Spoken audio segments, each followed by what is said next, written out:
And you said it will be like an hour, you think? Yes, yes, yes. Like about an hour. I also have another. So we started recording, and um, yeah, I haven't told you a lot about what we're doing, so I'll tell it now. So I think I guess we met in Paris in 2015, and during the COP 21, and it was a crazy crazy week, crazy days. Um, and I think at the time, yeah, I was just coming back from Senegal and staying there and being in this, what was the name of that occupied place? And anyway, there was Which place? the place Place. where we were living in. Wow, I'd probably have to look it up. That was a long time ago. It's like feels on the tip of my tongue, and I can see it so clearly, but don't remember. Anyway, it was like a whole, just describing to people. It was like in the middle of Paris, like a big building with floors, and every layer was layered with, a bunch of activists and bicycle wars and, good Belgian activist food, and then some temporary commune of artists that kind of created their own living room in between the improvised living spaces up. And yeah, so I'm building this context, and I guess what I remember about that trip is that I had a lot of plans, and then all the plans kind of got canceled out. And actually the main relationship that was kind of really inspiring for me was actually an exchange with you. And I remember like a lot of, conversations and times on the roof, but also kind of going on the metro and doing some improvisation with people, and then joining some actions. So there was like like a network of artists and activists and some facilitation work going on in that living space, and outside of it. Yeah, and a lot of magic. And yeah, so so we're doing this podcast with ImaginAction, which is kind of a non-for-profit and a network of social artists that I've been part of for a while. And I think we're kind of growing into a next stage of becoming a platform. And I think this podcast is part of this process to try to harvest all this beautiful work that he's been doing around the world, and also make it more visible and clear for us in the world what we're actually doing. And we're doing social arts, and I'm using like this wide term, although we're interviewing people that are theater of the oppressed practitioners and people that are more, doing movement work, and and some people even not doing necessarily arts, but doing some kind of more uh, project design as a community building, a more of a holistic poetic approach to it. Um, and I guess I'm interviewing you, and you're the thing I'm noticing that you're the first woman I'm interviewing. I interviewed 4 men. What? Yes.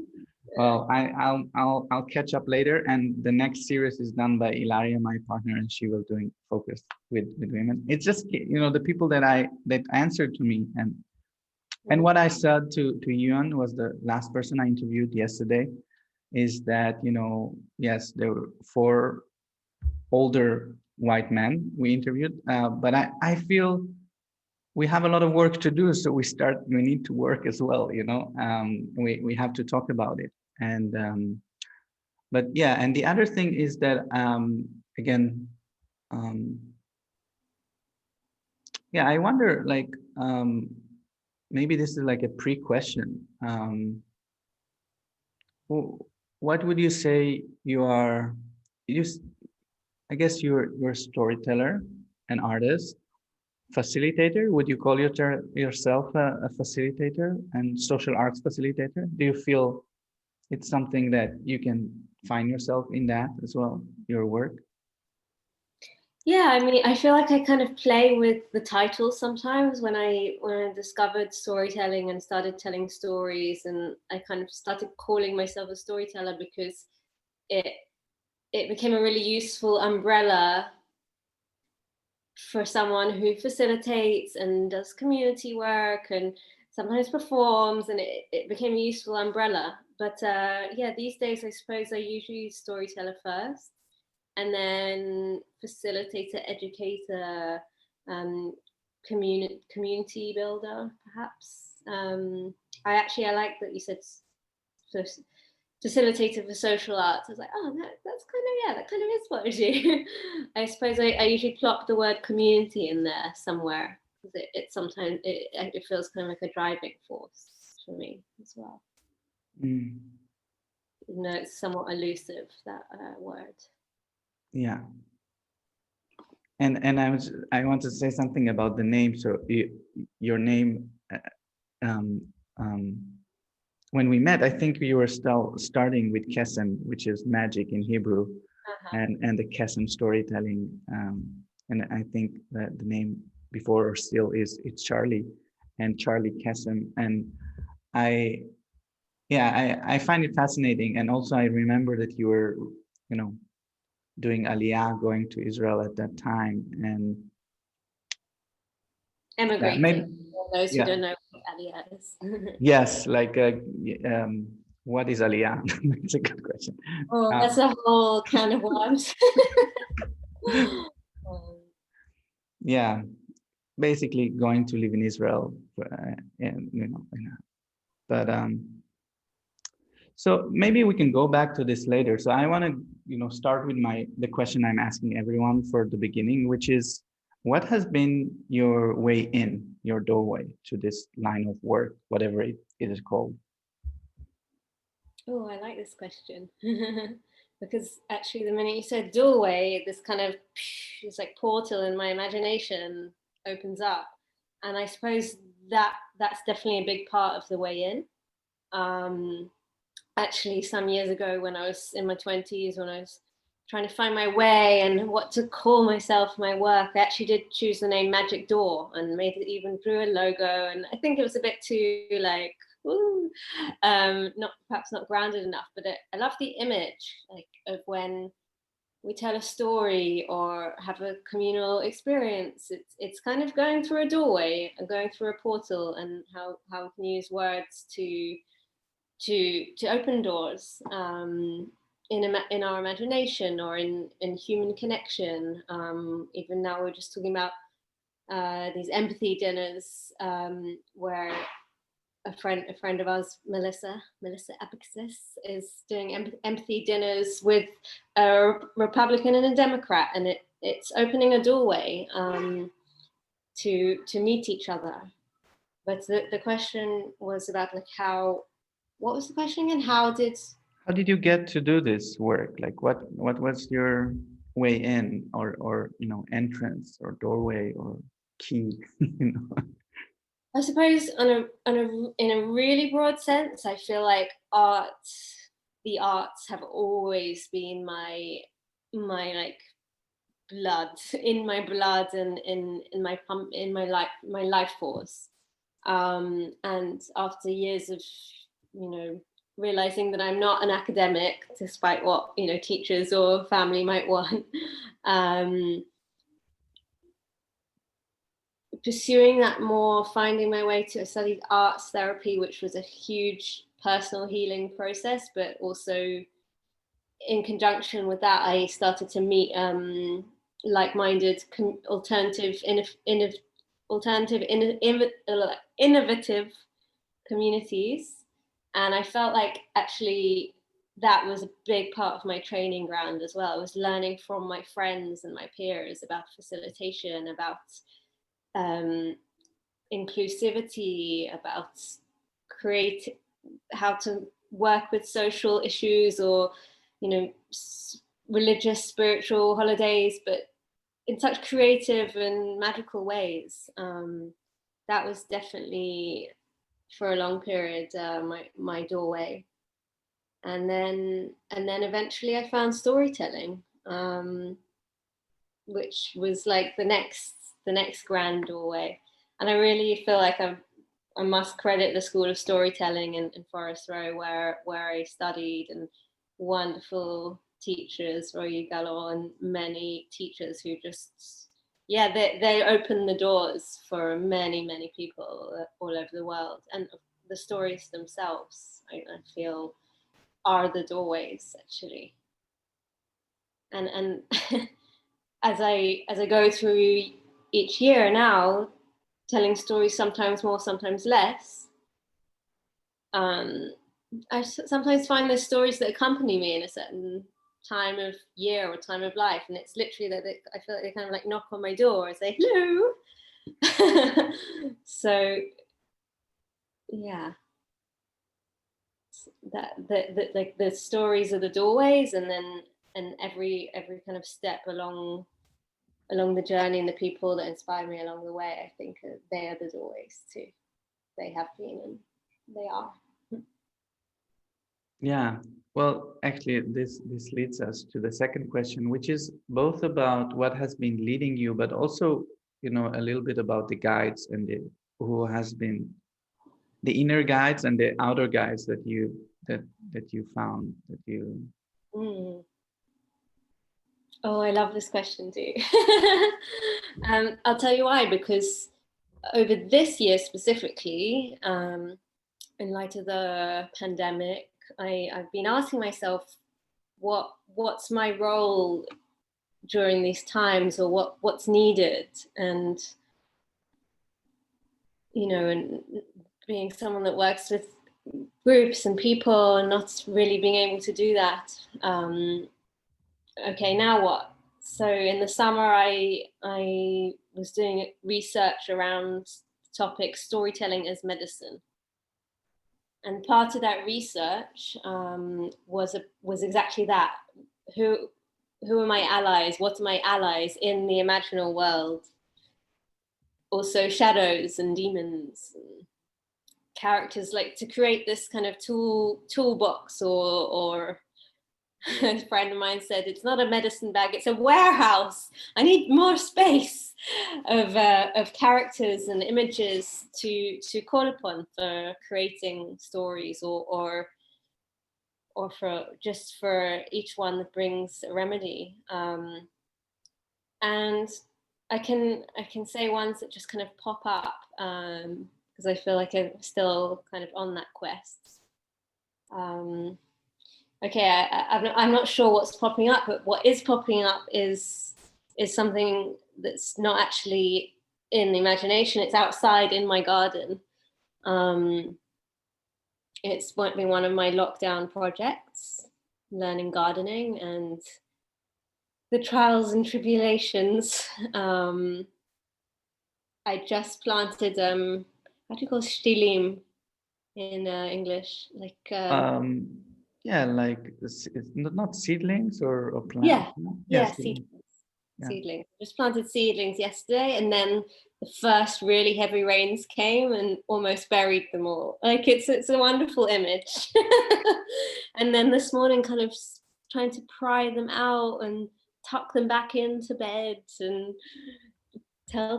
ask them if they're okay. And I think, yeah, for me, cultivating a relationship with the natural world is something that I just know in my bones is a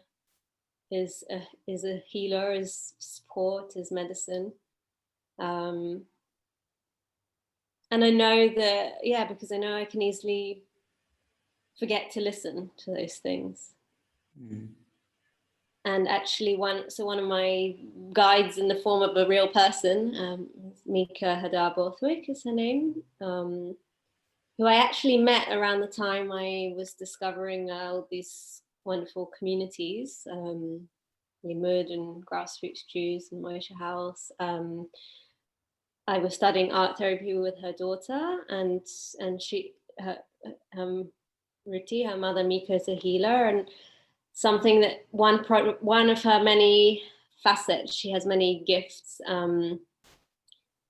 She works with flowers. So she's been doing a project called A Flower a Day, photographing a flower a day.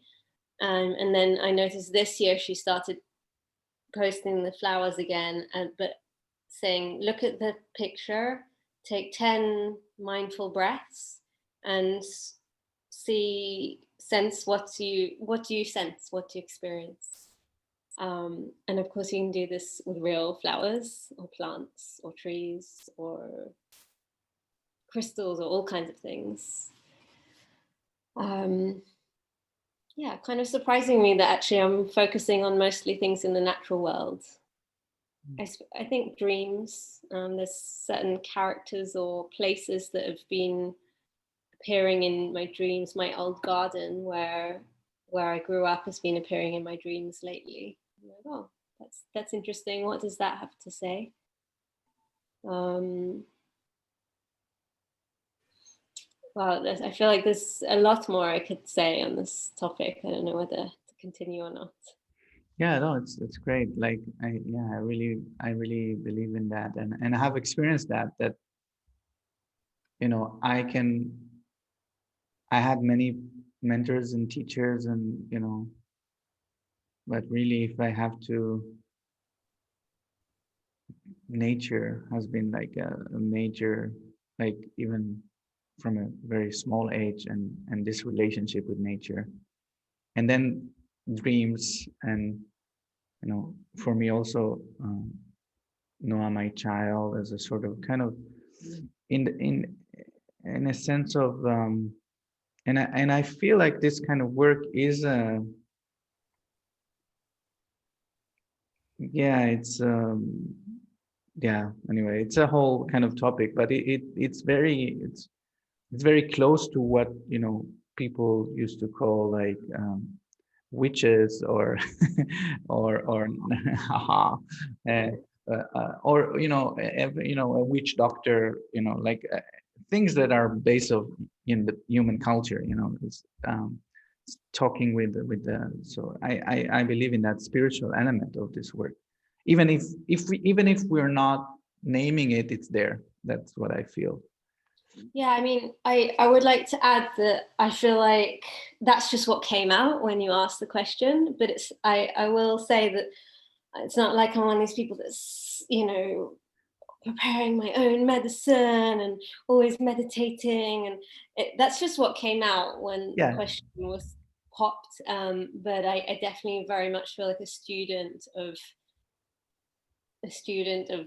connecting with nature, or still very relatively pretty young in the storytelling world, for example.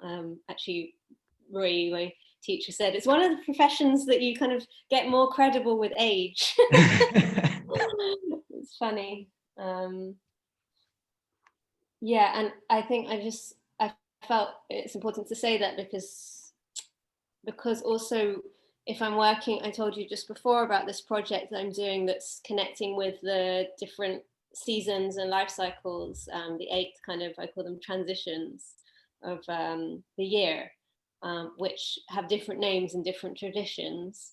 And a lot of people gather and meditate and do ceremonies and things like that. I feel like my way, or what I like to bring, the space I like to hold and open for community, is very much grounded in story, in song, in ritual, but not kind of the highest realms, the simplest ritual of bringing a piece of fruit to the communal table, or a photograph of a loved one that's passed away and sharing an anecdote about it. Just the simple, grounded rituals that connect us kind of here and now, rather than that. I feel like that feels like a big part of my way. Also because I'm a bit scared of all the spiritual stuff. No, but I love it. It's like this, the magic of everyday life, and yeah. Oh, So it's nice that you say that, actually, because I can't remember whether I've got it on my website anymore, but it says Kesem Collective. I think it either used to say, or it still says, weaving life and art, because that was my intention, that my art becomes my life and my life becomes my art. And Yes, yes, and yes, yes. Yeah, that's what we're looking at. So the next question is about what has and is maybe still because we're on the path, and been the frustration or challenges with this kind of work.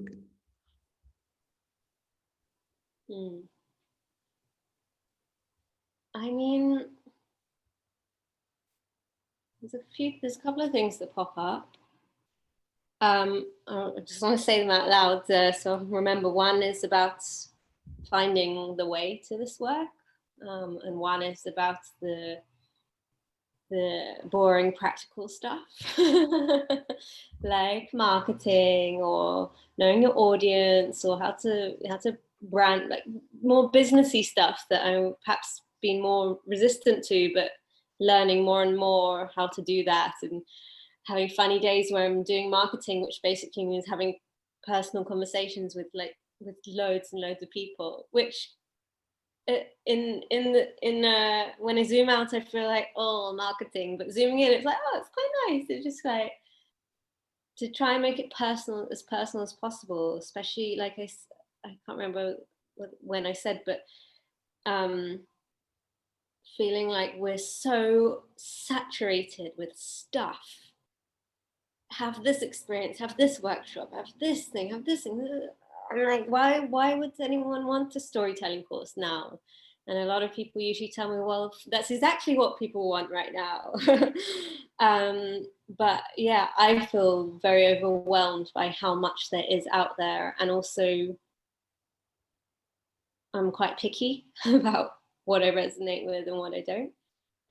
So actually, it's kind of a challenge, but also a gift, finding the right teachers or right guides. And I prefer, like, I feel with storytelling, Roy is my main teacher, and in some ways I don't feel a massive need to go to workshops and things with loads of other storytellers, which I'm sure I will in time, but and I have connected with other storytellers along the way, but it's really golden when I really feel a connection with someone and can develop there. So that's some of that. And I think what popped up cropped up for me is, yeah, it's about finding my way to this point, because I went to an all-girls school that was very focused on academics. I wanted to study drama at university, but was encouraged to take a more academic course rather than a highly practical one. And I was like bored, didn't really want to do the theory so much. I wanted to create. It didn't suit me. And I feel like, yeah, over my 20s, I was started to learn to facilitate, terribly at first, and grew in that. And but still, when people ask what do you do, I didn't even know what to say. Oh, I'm a creative arts facilitator. And I also didn't have a lot of confidence, because in a way it's kind of carving out your own individual journey, I feel, for all of us in this field. Because it's got these different nuances. Maybe some people focus more on activism work, or some people more performance, or in applied social arts in many different settings. And yeah, I think it just took me a lot of trial and error, or trial and doing something else, and trial to get to this point where I suddenly realized, oh, that year where I studied photography was actually really helpful. I'm not a photographer, but now I know a bit about Photoshop and graphic design a little bit. Super helpful right now. Art therapy, I didn't become an art therapist, but unbelievable foundation for working with people and arts and creativity and empathy.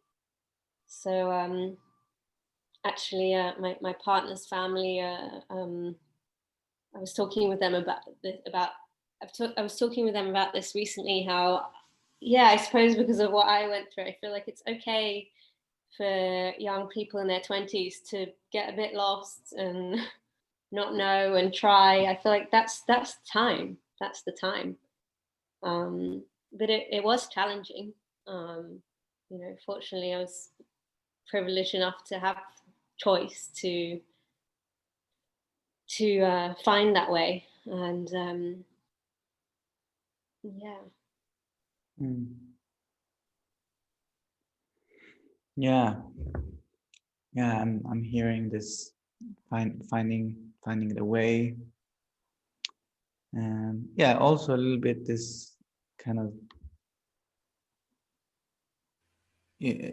standing in front of the world somehow, and the world could be the marketing aspect or other people, or it could be the family, or it could be, academy, and kind of holding your ground, and discovering how to do it, Yeah, like, who am I to, I wasn't born into a lineage of storytellers. Who am I to call myself a storyteller? But at the end of the day, the world needs more stories. So, all those voices of doubt that we all get, and then the other ones that are like, no, just do it, and you're good, you're okay, and just keep going. And yeah, it's not crystal clear what the way is or what the goal is, but just keep going. And and you keep going, you're on the path. And what are the gifts and the kind of treasures you are finding on the way, found so far? That's nice. um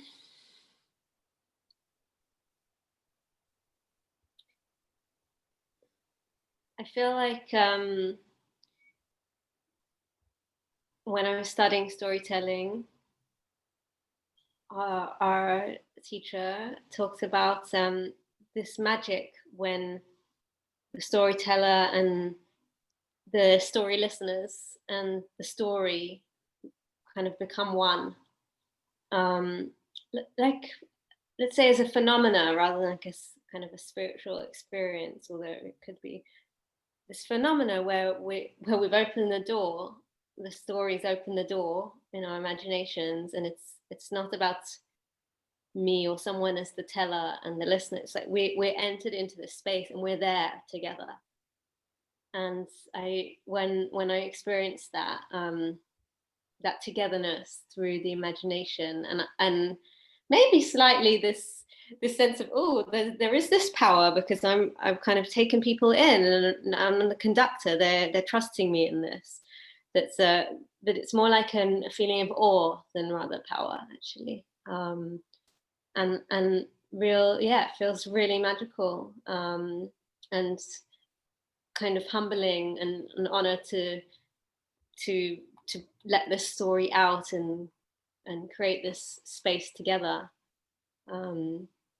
Especially as I really love to, ask the audience, ask the listeners questions, or get people to join in with instruments. Or I've started lately getting people to act out characters, which is just wonderful. And you've got adults that just immediately, like that, go into being playful children. That's definitely, I feel like that's a big drive for me, that I get to facilitating other people in their joy and magic and creativity. And that might be in telling a story, or it might be in leading a workshop and people connecting with their own stories, or each other. When I have these moments in workshops where I just kind of see these pairs of people just engaged and listening, I really love that too.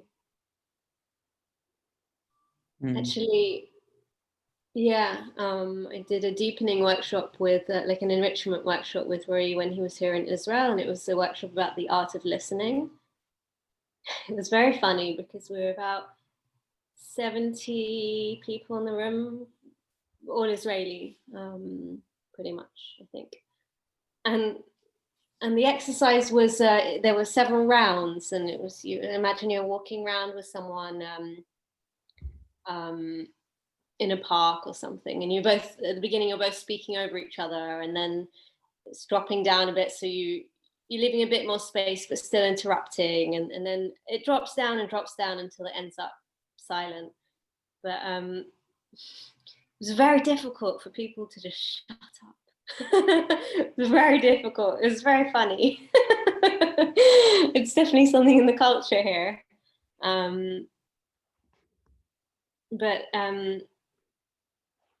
I think that's been a real treasure for me, and I still try to develop that. And it's something that perhaps the children of today, or my generation also, we're not so educated to listen.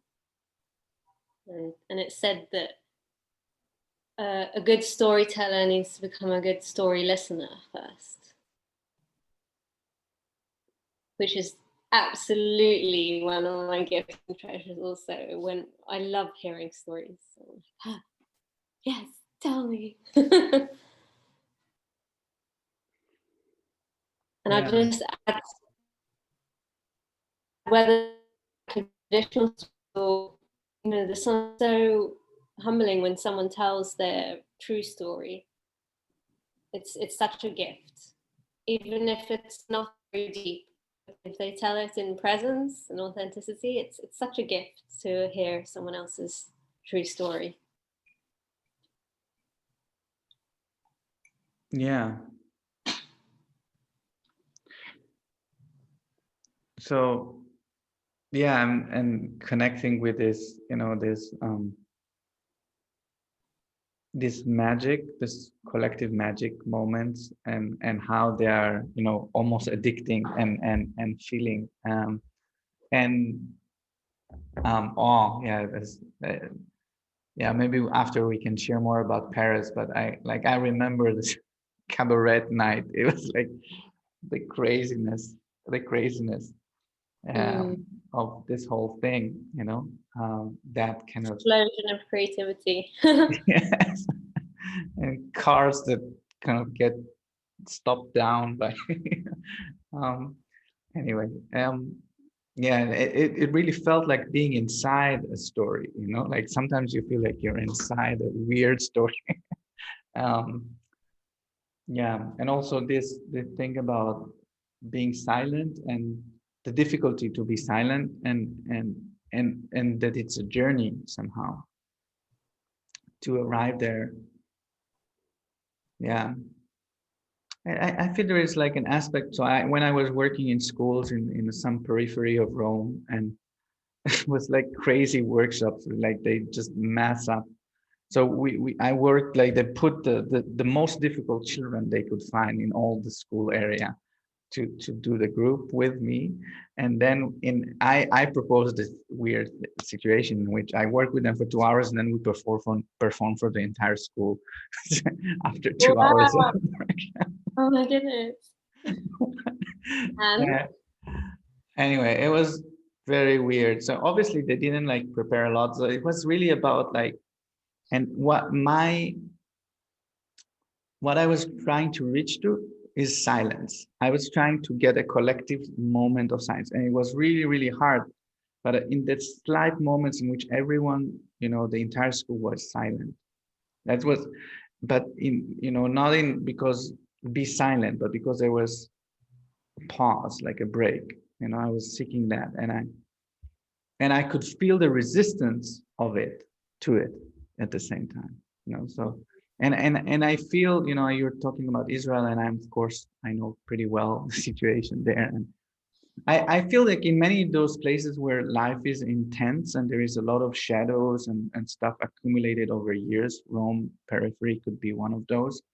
The people kind of they kind of feel their energy in life, so they wouldn't have to listen to the shadow, because there is some like things that are kind of wanting our attention, and are kind of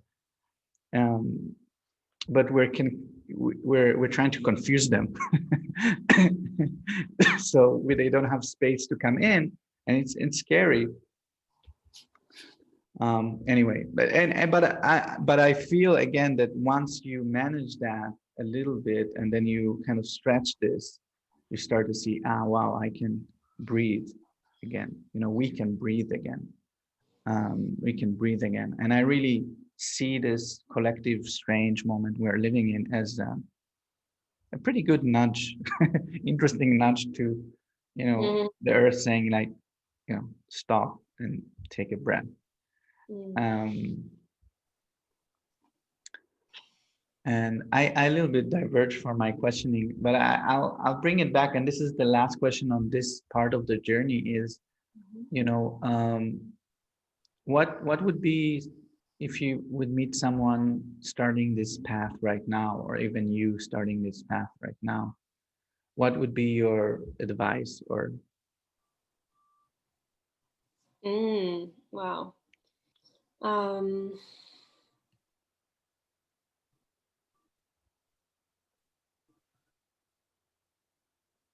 Actually, I've noticed with every question that you've asked, there've been things that pop out straight away. So I'm just going to go with what pops out, even if I'm not sure it's the right answer, which is exactly the point. Exactly the point, actually, with this question. Like, there's not a right answer. What popped out is find your voice, find your individual voice. Because I feel it's actually been on my mind a lot lately. There's a lot of suffering in the world. It doesn't mean that the earth won't be okay eventually, but there's, in this present moment, there's a lot of suffering in the world, and it's extremely devastating. um, I find, and I can get into despair of, I want to work with a more specific social issue, but I'm not sure which one. There's a lot of problems, and where's my part in that? And my partner keeps reflecting to me that actually the things that I do are working towards, social issues, social change, community connection. So I think part of finding my voice is also having compassion for the voices that say, no, you're not doing good enough, or you're not making enough difference, or who are you? I'm feeling like my answer's feeling a bit abstract, because I feel like there needs to be time for someone to find their way in this path, in a creative arts path. Yeah, so give it time. I used to get, also in the generation of where everything is on offer, it can be extremely confusing, and I used to get so confused. I mean, I still do sometimes, but Mika, my teacher a long time ago, would say, okay, make a list of all the things that you could do, everything, and then now pick 3, and now pick 1, and do that. Start there. It's like very practical, simple. And I actually did that the year that I ended up studying storytelling. I chose doing a drama therapy master's, and I applied, and I didn't end up going down that route. Got an interview and then didn't get on in the end. Found storytelling, and just before that was about to start, the drama therapy course said, do you want to come for a second interview? That was months later. But sometimes, in the face of where do I start and where do I go and what's my cause, what area do I want to, it's a very broad field, I feel. And I feel like many of us, like you, are very eclectic, or working with many disciplines, or many facets within a certain discipline, like theatre. So yeah, I think also daring to let ourselves be broad, and do different projects, and find our unique voice within that. I feel, like I said, I feel like storytelling has given me a real anchor, in this work, because it's something tangible I can come back to for myself, and tell people, oh, that's what I do, because people like to put things in boxes, but it's obviously very broad. And the other thing that pops out absolutely was to kind of keep grounded.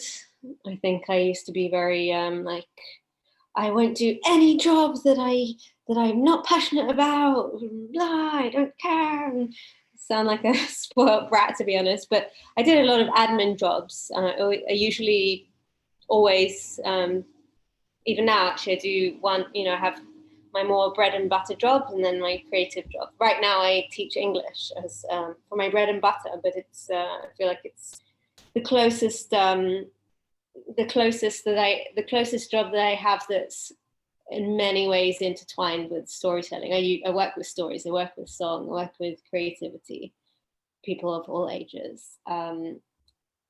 Keep grounded, whether it's in the realities of needing money and other work, or also just in terms of the way to like, I was very much like a seeker, a spiritual seeker for a long time, and I wasn't grounded in my practice. I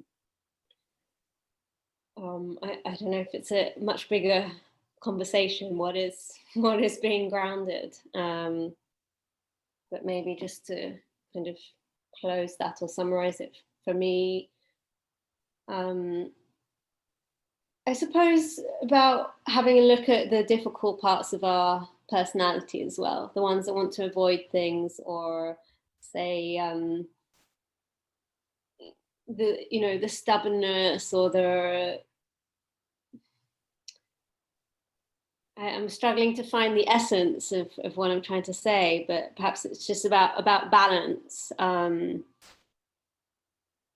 I suppose I feel it's also depends when someone's starting out in it. Like, I was starting out in my 20s. Oh, you know what? I'm gonna kind of shift it a little bit, and give a piece of advice that my partner told me, which I think will be really great advice for someone starting out in this. Because I'm going, what?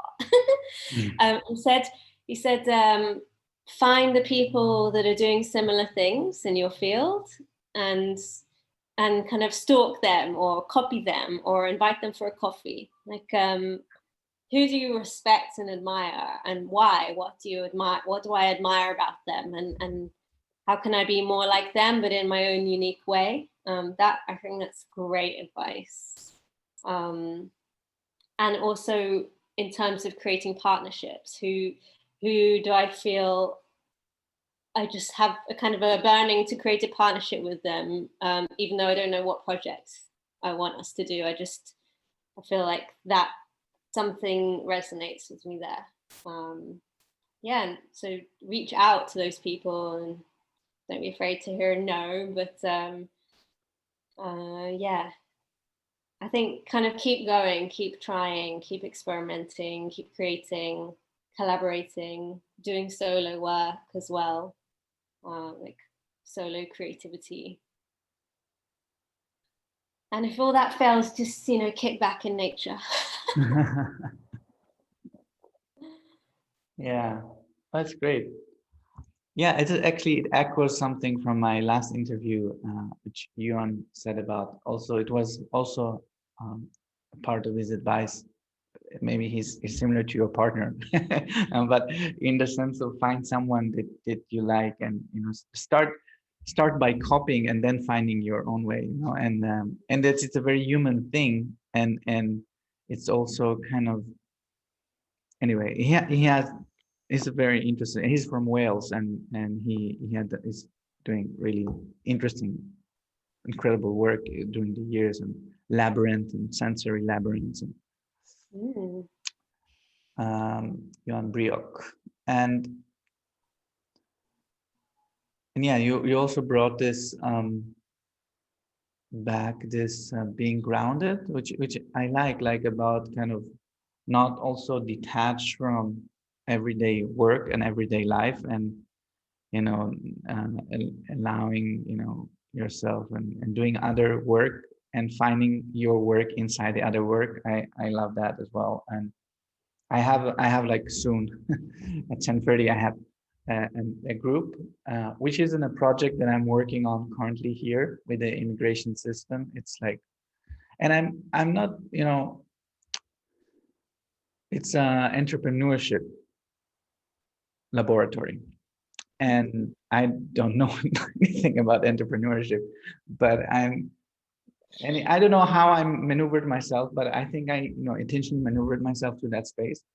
But what I what I realized is that it's about the story and bringing those tools in a different angle. And as I'm doing it, I'm learning something deeper about my other art. So it's not as easy for me to bring maybe to that situation because some of the full depth of my work right now, but I can bring my work in another way, and through that learn something deeper about my work. I don't know if it makes sense, but like and I believe that, you know, it's okay. That's applied drama, right? We're applying it to something like a specific problem or a need, you know, like this wonderful group of people that, you know, um, might want to start their own business, and and and and and how to support the process with the tools that I have that are appropriate for the situation. Um, so the next question is about, and I guess you said a little bit about it, but maybe we can expand about, like, what are you busy with right now? What keeps you busy right now?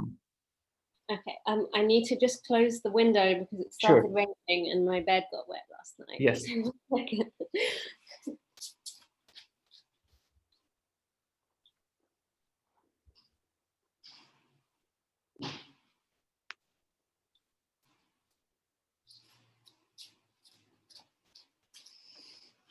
Okay. It's a nice question. I'm a fan of the questions so far. Yeah, what am I busy with? So my main project for this year is called Shminiya, and it means octet in Hebrew, I believe, right?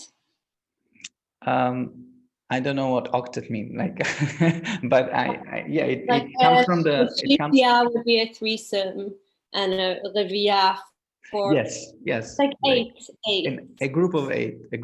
Yes. Yeah, a group of eight.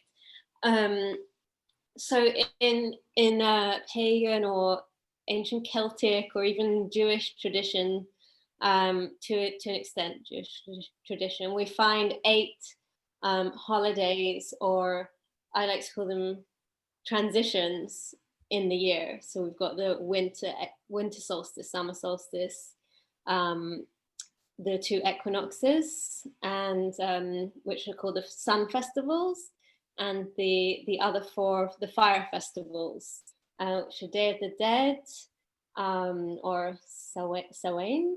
Samhain. I always get confused with the pronunciation. There's eight that are roughly about 6-ish weeks apart, and also the reason for a little bit fear coming across it is don't know what I'm talking about. Like, I'll say I don't, but what I do know is that these are kind of windows or doorways or transitions that in essence are universal, changes of season, gateways of time, um, marking the turn of the year in, year out. And in many traditions, there are times to come together in community, share stories, share food, songs, whatever. So I've been busying myself researching each one, and having very small gatherings as is allowed. Um, and I'm actually just looking at, just trying to show you. Wait, I made these. The Mexican style Day of the Dead kind of banners, enjoying the crafting element of it. Embroidery was another of my lockdown projects, something I wanted to learn for a long time. So So I feel very much busying myself with that, especially as it's the first year I'm going deep into it. So the research is taking a long time. I'm making a little geeky booklet. Takes time. Um, Working on the garden. I teach English privately, and I'm really enjoying that, because what I enjoy about that most actually is I work with a 4-year-old and then a 23-year-old and then a 7-year-old, and like a mixture of ages. I love that. And aside from that, dealing with the working through a long-term relationship and dealing with driving each other crazy by being in lockdown together. And yeah, it's kind of being faced with this potential gateway of saying goodbye to my youth and going to the next phase, the tender age of almost 34. And yeah, wondering when I'll be able to see my family in England next. Waiting for the results of the US election. Yeah, something like that. I'll just add one other thing, if that's all Yes. right. I think it's been born out of this pandemic, for me, feeling like, okay, we can't gather in large groups.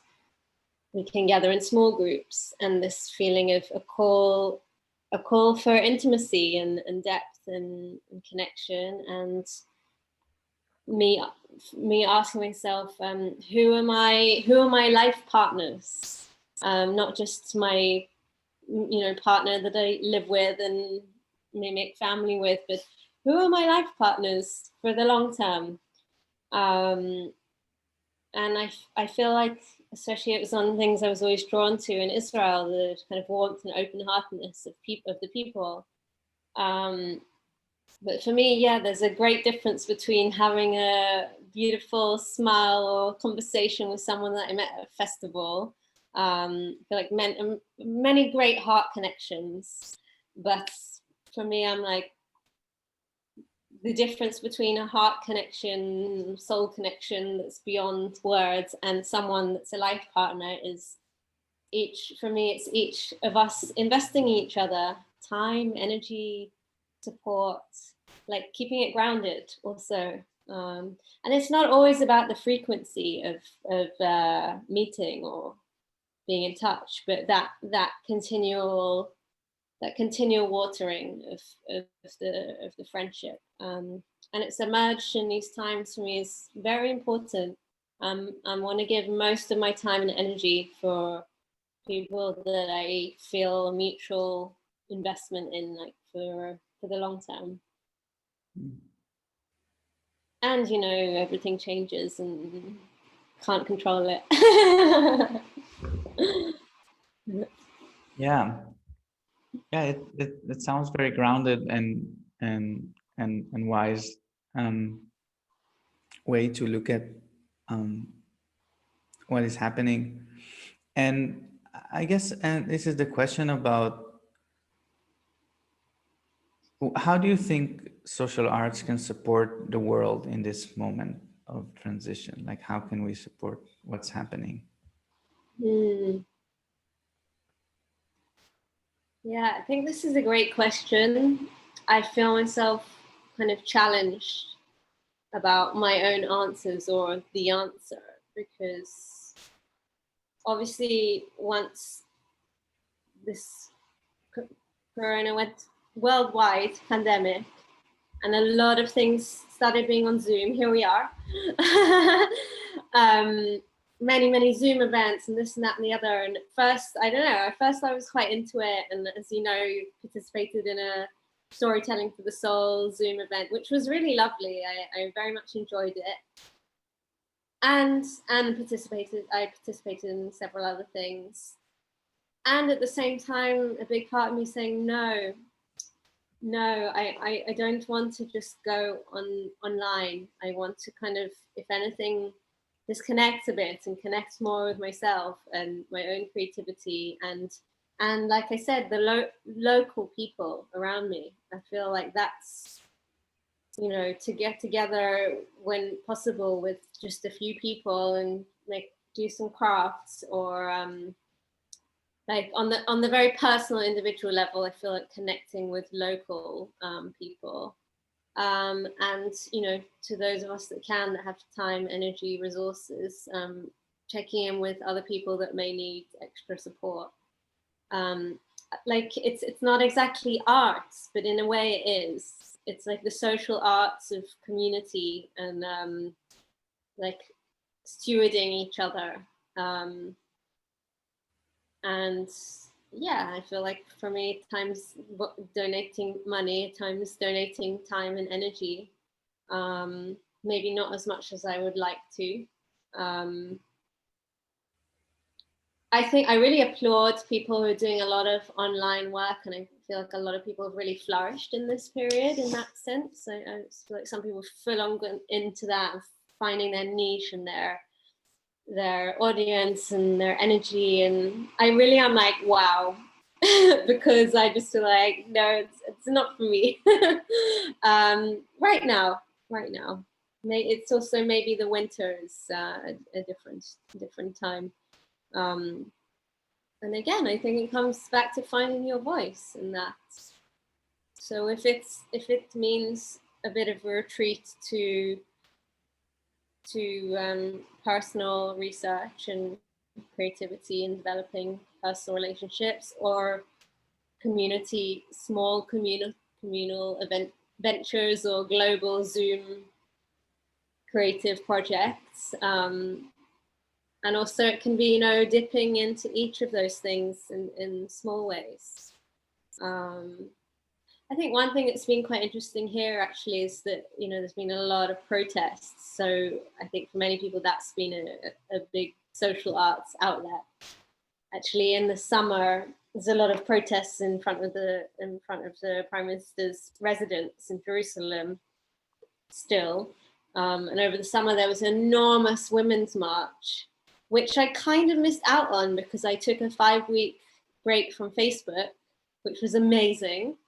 But I kind of missed out on, oh, this event's quite a big deal, and I would have wanted to be there. And I was like, oh, I kind of didn't realize. So interesting. Yeah. So I really feel like there's the possibilities on the micro level of taking care of ourselves. I do definitely see that as social arts, and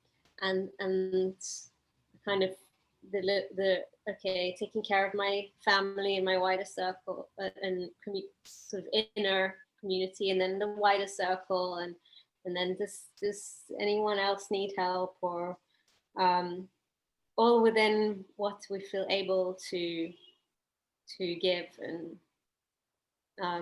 create. Mm.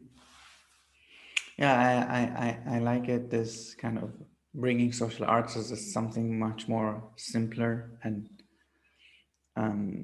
human, sort of, um, and it can happen anywhere. Also, this thing about actually the fact that it's online doesn't mean that that has to be the choice we all make, and what is it actually for, I guess. And so there's like two more questions, I guess, but one is, you know, looking to the future, what is your wildest dream? Mm. Okay, so one and then two. You hold me in suspense. And the other one, well, the other one is more, is also about the future and about building a network of social arts facilitators, and what would you like to give and receive in such a network? So I never packaged them together, but I think it's also interesting. Yeah, one thing is kind of, and you can, you know, speak about your dream for the world or for yourself or for social arts. And then the other thing is, how do you see yourself in that, I guess? Cool. So yeah, my wildest dream, I think, for many years right now, it's not totally clear exactly what it is, but my wildest dream is a great piece of land, um, with a few families living on it, a central center of social arts, creativity, a shared garden, an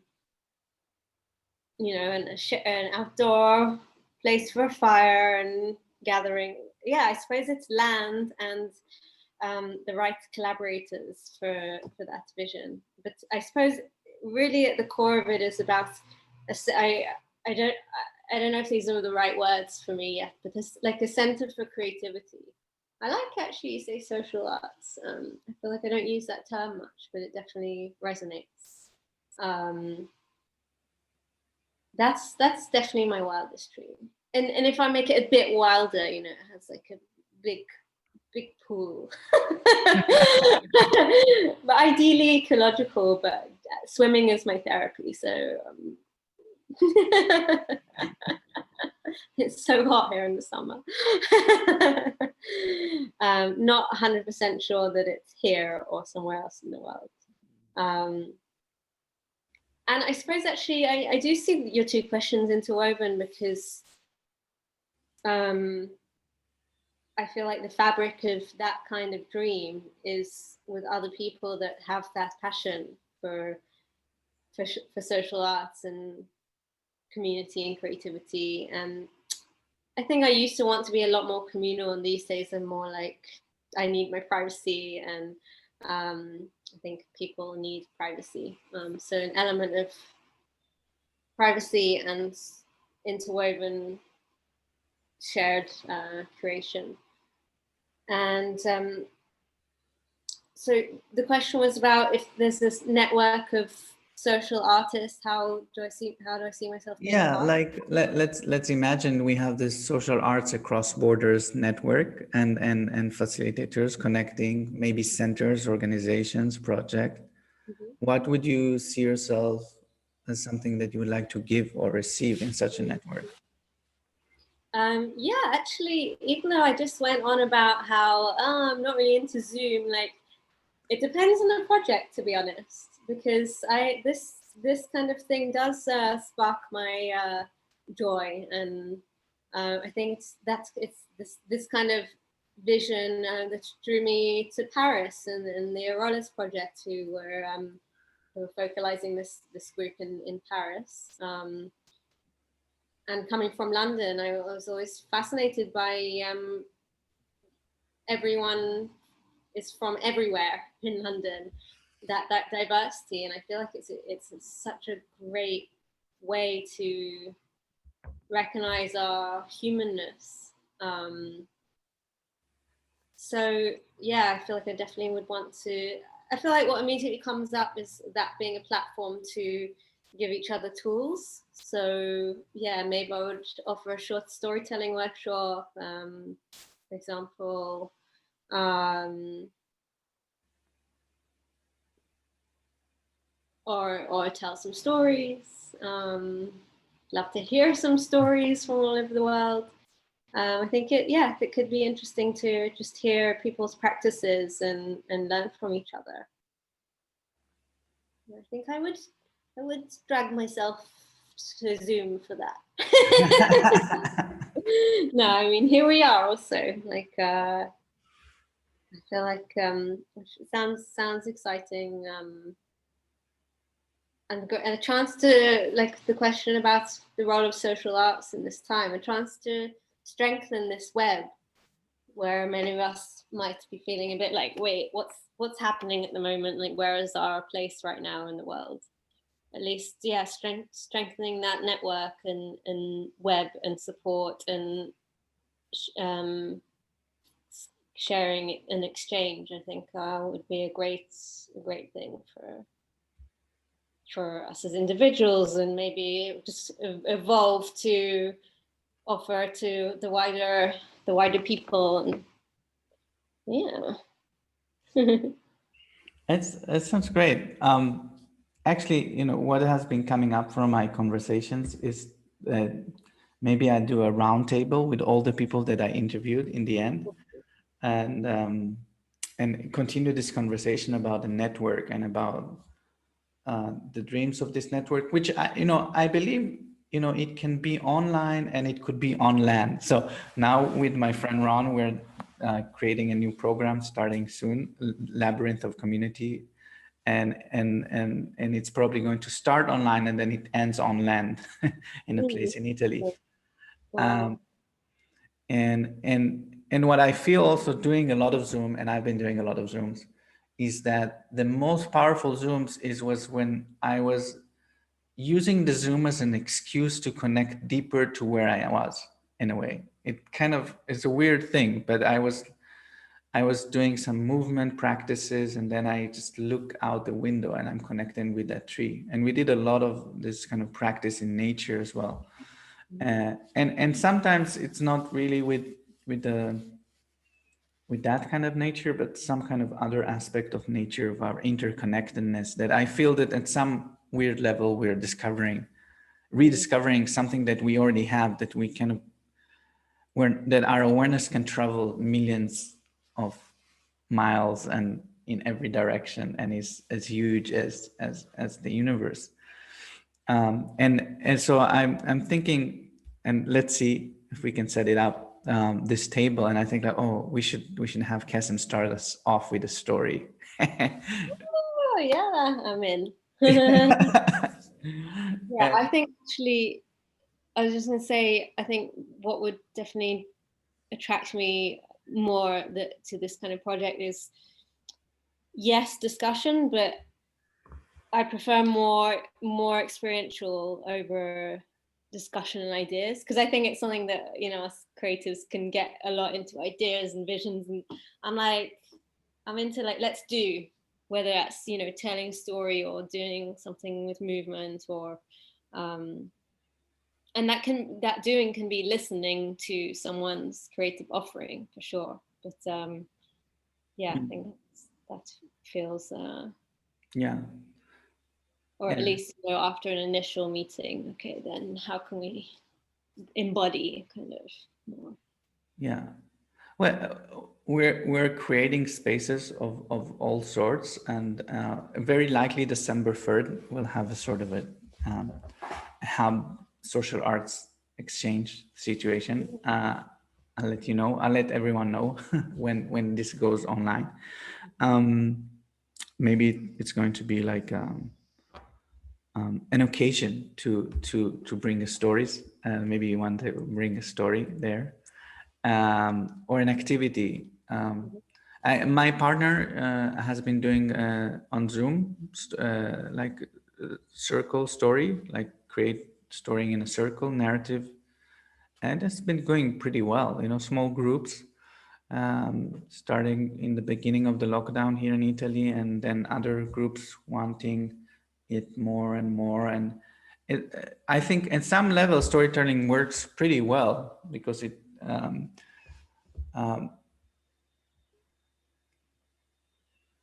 yeah. But yeah, I'm also questioning, and I like what you're saying, is like, are we missing something at the same time? If we're going to bring all our work online, are we missing something out? And how to bring balance? That's I'm also taking from this conversation. And as I'm going forward with all this online stuff, is how can I make it not stay there in this virtual space, but make it like be grounded. Mm-hmm. Yeah, I mean, it could be that we connect as a network, and then each of us find a couple of local collaborators to create with, and then bring something back to the network. And I think, yeah, just I know a lot of storytellers have been doing online work as well. And again, like I said, I applaud people's ability and patience for that. I just think, for me, storytelling, it benefits from being a full-bodied experience rather than kind of here up. And the very nature of what we're doing right now, having this conversation of Zoom, we're looking at the screen. When we finish, like, I'll see your face in my vision for a while, and our faces, because we're staring at the screen, it stays for a while. Like we're meeting kind of in you could say maybe it's too lofty, but in this like spiritual realm through wires and waves, and like you're not sitting right here and we're responding to each other's presence. We're kind of going into like an astral realm, kind of. So in essence, it's kind of out of body. But then, you know, like I was very touched by the you know, where he contributed some poetry and he had lots of movers. I feel like that's a great example of transcending the challenge of Zoom going to the astral and bring it back to the body and bring it back to the creativity. It's like, yes, the camera's on, but so is the music, and here I am. And whilst I'm dancing, I wasn't. Whilst I'm dancing, there are other people moving, and we are here in the body as well. So yeah, I think it's a personal challenge for me. But you know, it's there to be worked with, and this is the reality we're in right now. Yeah, thank you so much, Kesem, for this conversation, and yeah, looking forward to see the next chapter, next story, and yeah. It's just maybe I haven't, like, where can people find you and your work? So I've got a website which I feel is a little bit like my portfolio, which is kesemcollective.com, KESEM collective.com. And can also find on my Facebook page, which is not hugely active, but usually has the key things like events and occasional posts, Kesem Storytelling Collective. Yeah. Occasional mailing list, like as you probably gathered from before, I'm not too hot on the digital stuff, but I feel like it's up to date. I keep it up to date nonetheless. Yeah, thank you so much. It's been really kind of igniting a lot of curiosity. I'm very curious about the other people you've been interviewing, and curious to see how this unfolds. And I feel like really appreciating also our continual thread of connection. Like I said before, that's not necessarily about how often we speak or meet, but it feels continuous. So that's great. And Yeah, keep me posted. I will. And yeah, good wishes for the garden. I'm also kind of doing that, and I hear the frustrations, and at the same time the kind of magic of that. Thanks. Like it's starting to rain heavily again. I'm like, oh, I'm gonna have to dig out the seedlings again.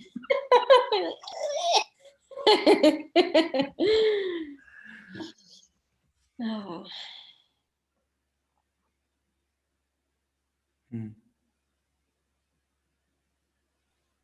Thank